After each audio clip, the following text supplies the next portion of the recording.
Tapi Mahkamah Etik ini, Pak Jayadi, bisa tidak menundukkan ego penguasa? Masalahnya presiden, baik secara konstitusional maupun secara politik, apalagi di Indonesia itu kan punya posisi sangat kuat. Secara konstitusional dia bukan hanya eksekutif dalam pengertian pelaksana undang-undang, tapi juga presiden juga ikut membuat undang-undang kan Pak. Beda dengan Amerika kan, Amerika cuma punya peran di ujung kalau undang-undang, di veto atau tidak di veto. Tapi di sini presiden bisa ikut dari awal membuat undang-undang yang akan mengatur dirinya nanti. Gitu. Jadi memang lalu presiden kemudian mampu membangun koalisi yang besar sehingga semua kekuatan politik yang formal di DPR maupun yang informal berupa partai-partai politik itu kemudian tunduk kepada presiden. Bahkan dengan kekuasaannya itu terbukti kemudian presiden bisa langsung atau tidak langsung berpengaruh pada menempatkan orang-orang di lembaga-lembaga yudikatif misalnya. Sehingga itu bisa langsung atau tidak langsung dianggap menguntungkan.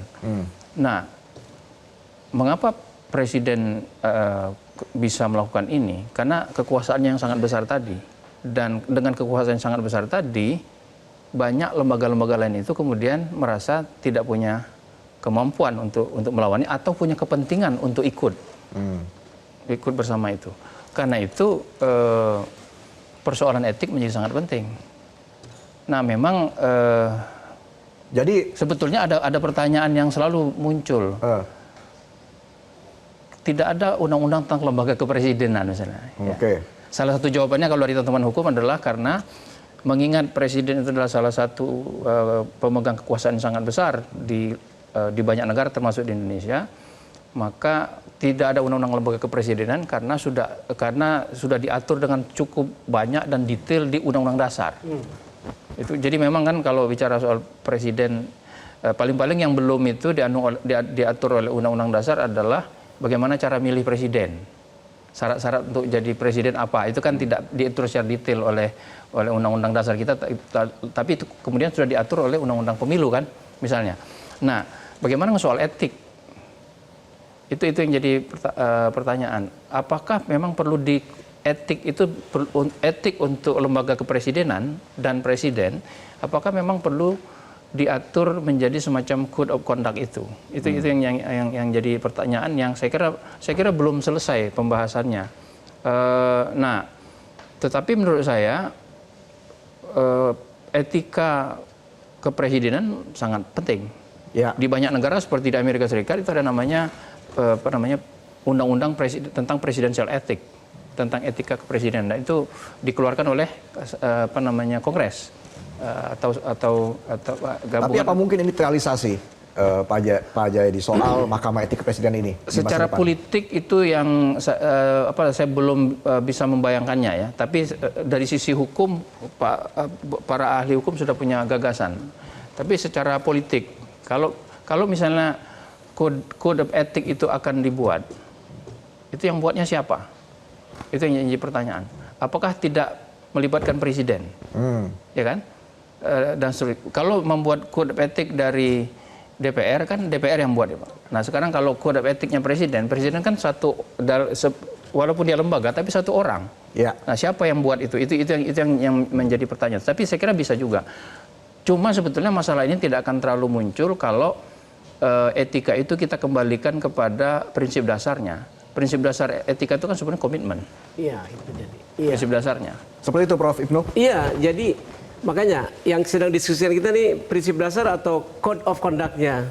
Kalau code of conduct-nya jangan lupa, presiden juga punya hak, yaitu diatur bahwa salah satu kekuasaan presiden membuat dewan pertimbangan. Salah satu dewan pertimbangan menurut saya sih itu pintu masuk untuk menegakkan code of conduct tadi. Tapi kalau etika, seorang presidennya, seorang menterinya, seorang anggota dewan, termasuk diri kita masing-masing itu kena etika. Harapan orang beretika selalu memberi keputusan yang terbaik, bukan hanya untuk dirinya, tapi untuk orang lain. Dengan kebajikan yang tertinggi tadi. Yang tertinggi tadi. Tapi kalau diskusi kita berkenaan dengan code of conduct, kita lanjutkan siapa yang membentuknya dan apa isinya kan begitu. Saya sebelum ke Prof. Gayus dan juga Pak Jayadi, kita lihat dulu ya polling yang berikut ini. dengan pertanyaan apakah lembaga etik seperti Dewas KPK, MK-MK, DKPP berfungsi efektif sejauh ini. Yang mengatakan tidak ini 78%, Prof. Gayus. Jadi kenapa bisa tidak efektif pekerjaan yang dilakukan oleh lembaga etik seperti yang tadi kita sebutkan? Ya, beberapa memang efektif ya, dan tegasnya MK-MK Pak Jimli misalnya dengan tegas memberhentikan ketua majelis dan melarang untuk menangani lanjutan dari perkara ini. Itu tegas sekali. Tapi kan tidak semua begitu. Ya. Sebut saja kalau di Code of Ethic atau kode etik ini siapa yang membuat, itu pertanyaannya, sehingga bisa ditaati apa tidak oleh komunitasnya. Komunitas itu menentukan apa saja yang diatur di sana, dari yang ringan lisan, sanksinya tertulis, pemberian sementara sampai benar tetap, itu oleh komunitasnya. Tetapi, Nah, pertanyaan presiden komunitasnya siapa? Itu banyak di presiden tidak satu, hanya tunggal presiden. Sama juga dengan Code of Conduct-nya MPR, banyak MPR, bukan ketua MPR saja. Ini agak perlu dipahami ya. Kebetulan kita ini presidensial. Kalau parlementer, perdana menteri misalnya, kan juga kelompok itu. Presiden ini tidak pribadi melekat satu orang, tapi kepresiden itu menyangkut beberapa orang-orang yang terlibat di kepresidenan. Jadi makanya tidak etik dari presiden ke presidenan. Itu yang tepat. Nah, oleh karena itu, siapa yang membuat kode etik? Ya komunitas itu. Ya berbeda, dokter membuat kode etik misalnya, contoh paling kecil. Rumah dokter itu sepasang pelang bahwa menerima pasien jam sekian sampai jam sekian. Apa maknanya? Bukan sekedar dia menarik pasien, memberitahu di sini ada seorang dokter. Itu etika. Oke. Dan apa bedanya etika dengan hukum? Sangat beda. Kalau seorang pejabat kekuasaan memukul atau kekerasan kepada rakyat atau petugas yang dia tidak suka, itu secara hukum ada penganiayaan ringan. Tetapi di mata etik itu berat sekali.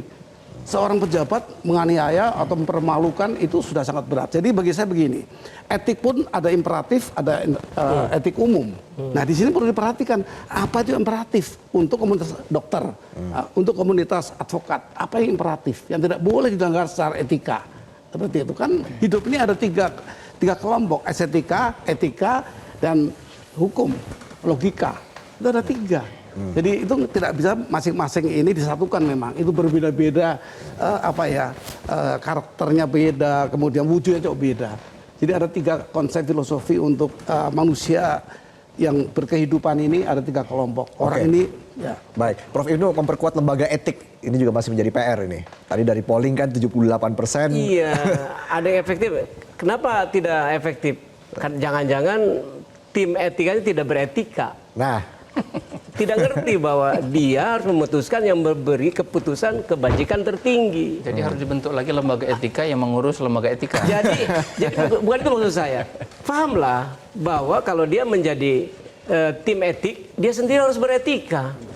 Saya mau mencoba sebenarnya. Gitu. Jadi tunjukkan bahwa dia akan memberi keputusan yang selalu memberikan kebajikan tertinggi tadi gitu loh. Jangan kalah dengan yang lain-lain gitu. Prof. Gayus. Ya, saya akan mencoba sedikit untuk memperluas pandangan kita. Kebijakan itu bukan masuk di wilayah etik, karena kebijakan tidak bisa disalahkan secara etik maupun secara hukum. Kebijaksanaan itu berbeda. Kebijaksanaan ini yang bisa diukur dengan etik. Nggak bijaksana dia kalau memberikan satu putusan di luar kebijakan yang ada. Ini contoh. Jadi dibedakan itu antara kebijakan itu aturan. Kebijakan itu politik sebenarnya, politik hukum, kebijakan hukum. Nah, tetapi ada kebijaksanaan yang mengalihkan sesuatu yang dianggap perlu bagi dirinya, tapi apakah ini tidak menguntungkan diri saja atau ini untuk kepentingan orang banyak? Nah, itu kebijaksanaan. Itu yang diukur dengan etik. Tapi aturan-aturan kebijaksanaan apa yang di sebuah lembaga tidak boleh dipersoalkan. mengukur kebijaksanaan ini. Ya emang. Yang saya kira yang termasuk yang cukup sulit nanti adalah terutama kalau terkait dengan etika lembaga kepresidenan ya, itu kalau ada konflik of interest yang diduga terkait dengan presiden, tapi secara hukum boleh gitu.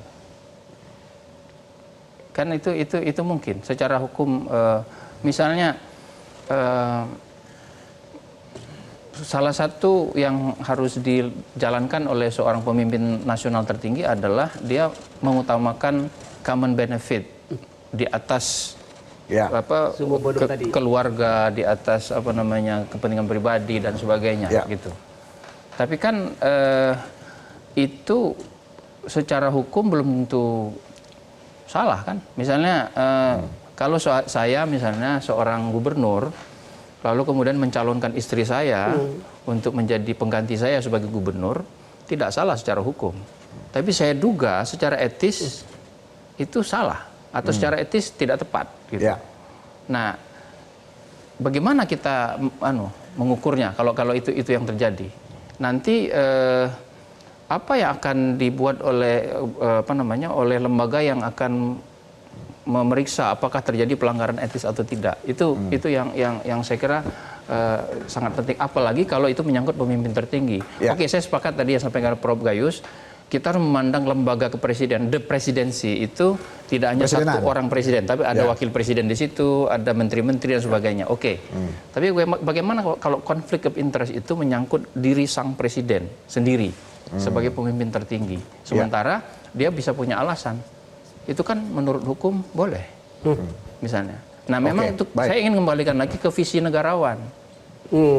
Negarawan itu adalah orang yang beretika Yes. tanpa perlu diatur oleh kode etik. Itu dia. Kalau Itu dia, dia, ya? Iya. kalau dia masih harus diatur oleh kode etik, dia belum negarawan. Oke, Dia baik. adalah seorang politisi biasa. Oke, nanti juga Prof Ibnu akan menambahkan, tapi kita harus jeda dulu ya. Dan juga Prof Gayus, kami akan kembali saat lagi dalam Visi Negarawan. Tetaplah bersama kami. Jelajahi cara baru mendapatkan informasi. Download Metro TV Extend sekarang.